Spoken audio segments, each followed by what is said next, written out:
Hi guys. You know, I really didn't think this week could get any more exciting, but it just has.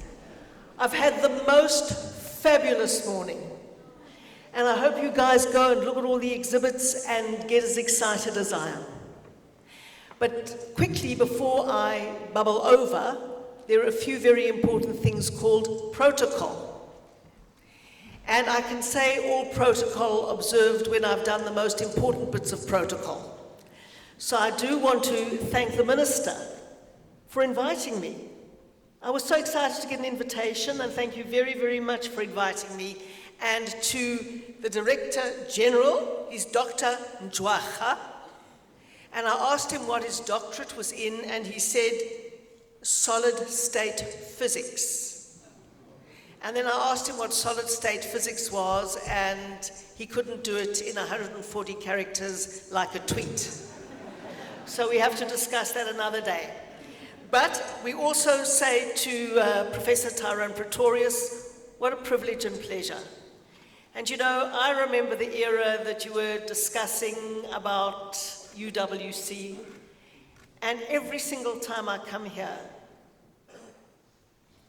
I'm totally amazed at the development, the growth, and most particularly the work and the innovation and the international cutting-edge ideas that is coming out of this place. And it is really lekker to have it in the Western Cape, I have to say. I am a politician, but I'm not taking any credit for it, no. But I am very glad that it is in the Western Cape, and thank you very much, along with other many, many leading institutions.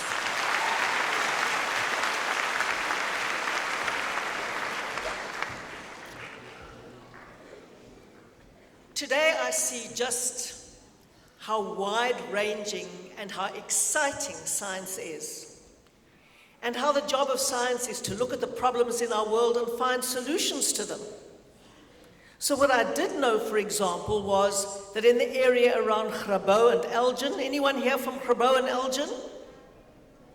In that area, well, the area is getting too hot to grow the apples that we have always grown.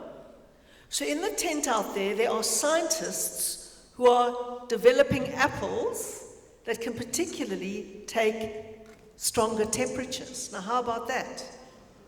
And then when the Minister opened the Centre for Food Security, the Centre of Excellence, they said we are going to face more and more drought. We've got global warming, so we have to develop maize that can be drought resistant. And when you irrigate maize, you get salt in the water, so you have to develop maize that can resist salt. And that's what they're doing through research. And there were a whole lot of PhD students doing that and many, many other things. And I was delighted to see how many of them were women. So women are coming up from being nowhere in science to being right at the top of the field. And it is so exciting to see that. And then I had a quick explanation from a professor of how in the future it's going to be possible to open your tap, to fill a canister of water, to plug it into something, to have the water run through a filter, between a platinum filter. The platinum takes out the hydrogen or something of the water and takes out the protons out of the hydrogen, and you can go from water to hydrogen to protons to electricity in the comfort of your own home.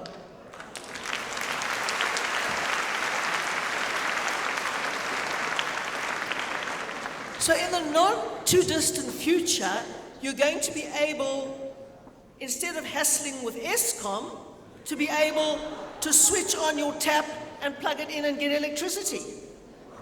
And then on the next door stand, I saw how we're going to be able to store that electricity. And everyone in the world is going nuts about Elon Musk, the South African whose dad lives up the road here. Everyone's going nuts about Elon Musk. But right here at UWC, we're doing exactly the same thing, and we're going to beat Elon Musk because we're going to use our own products and export it to the rest of the world. How about that?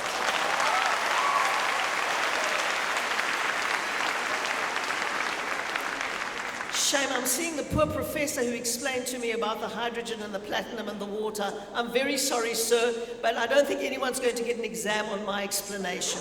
So that was what I understood. Because I don't have a science degree, very sadly, I would have loved to have had a science degree. So it is so amazing to see this. Did you see the racing cars? The minister and I had a race. It was testing our reaction time. Soon we're going to go to one of the most remote places, or so I'm already feeling part of it, you see, I'm already claiming responsibility. We are going to go to the Northern Cape, and they're going to try and break the sound barrier in a racing car on a flat place, which is one of the best in the world. And so it is so incredibly exciting to see all of these things. I saw a big bubble. You can go in and they create a planetarium and show you the whole of our solar system in a tent and explain it all to you. It is really, really very exciting, and I can't wait to get back to the Science Centre and to see how all of these things are put in practice. So what a lekker time to be a young person. All I remember science being at school was learning the periodic table off by heart. Now, you do need to know the periodic table, I'm not saying you don't, but when you come here and you can see what you do on the foundation of that knowledge is absolutely mind-blowing. And then I keep on asking myself, what is the government's role? Our role is to make sure that everyone who wants to do science and who wants to build a career in science can. And that's why we've got to get our school systems fixed, and that's why we've got to make sure that everyone has an opportunity who needs one. That's why we talk about an opportunity society. That's our role. And Minister Pandor and I break our heads about that all the time. Another reason that it's so great to be here is that it shows you that universities are throbbing, wonderful places, producing the most amazing young people, when sometimes when you read in the newspaper, you think all people do at universities is protest, burn down buildings, and throw poo. Because that's all you read about in the newspaper. But when you come and see what really is happening, it can make you unbelievably optimistic about the future of South Africa. So it is so much nicer to be young now, especially if you're a woman, than to be young when Minister Pandor and I were young, because we didn't even have a permanent science teacher at the school that I went to. And it wasn't really thought of a thing you did. We did domestic science and things like that. And I'm not saying there's anything wrong with domestic science, and I didn't learn very much from it because my family suffers from it ever since. With my cooking, I should have concentrated more. But the options that you face today are unbelievably exciting. So I do want to introduce the minister, because I understood that was my job. Is that right? Okay, it is my job. I'm going to introduce the minister. Now, I've known Minister Pandor for a very, very long time. And I won't go into the long history because she doesn't like that, and she likes it as little as I do. But you all know that she was in exile for a very long time abroad, that she comes from a family that I can only describe as political royalty. But I met Naledi Pandor at the University of Cape Town when I was in an administrative job, and the minister was an academic at the University of Cape Town, a very prominent academic. And of course, quickly rose up, and Professor Pretorius, you will be relieved to hear that it wasn't only UWC that had to give up a lot of its brilliant academics, it was all the other universities, because they went into government to make the new government work, because they understood how crucial a functional and capable state is to a functional and developing society. But what I really want to, and Naledi Pandor and I had children at the same school when I was MEC for Education, and the minister was the Minister of Education. And so we've come a long way in all these different guises. But I think the true test of a person is how future generations will look back at them. How future generations will look back at them. And I think that Minister Pandor has got an extraordinary legacy already now. And I bet she isn't even halfway through her term. Under the minister's watch, we were chosen to be the home of the Square Kilometre Array. And what an international achievement. Now, you know what that is. It's well, I don't know what it is. Someone's going to have to help me now, but it is the strongest and most powerful telescope in the world. And it was put here, or a large part of the project was put here, not only because we have clear skies, but most crucially because we have the know-how, the expertise, the science, the institutions, the training capacity, the research capacity to use all of that knowledge and to disseminate it to the rest of the world. And really that has put South Africa on the international scientific map in a big, big way. And in brackets, can I also say, I'm also very glad it's in the Western Cape. That I just said very softly.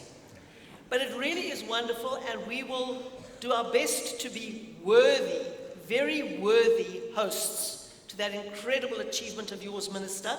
And you may be interested to know, but I know all the young people will be interested to know, that the scientist who played perhaps the biggest role in bringing the SKA, apart from the Minister, to South Africa, used to be a boyfriend of mine, when I was just a little bit older than you. So girls, don't just go for the cool dudes, because when you get older, you also want to know that you dated a guy who changed the world.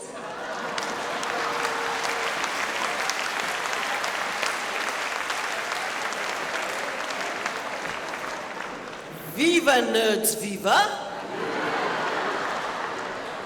Viva nerds, viva! Always look for a nerd, girls, let me tell you. Let me tell you, I married one in the end. But that is the Minister's great achievement. The second incredible achievement that she just whispered in my ear is that just in recent years under her watch, the research output in accredited journals of South African researchers and scientists has increased by 40%.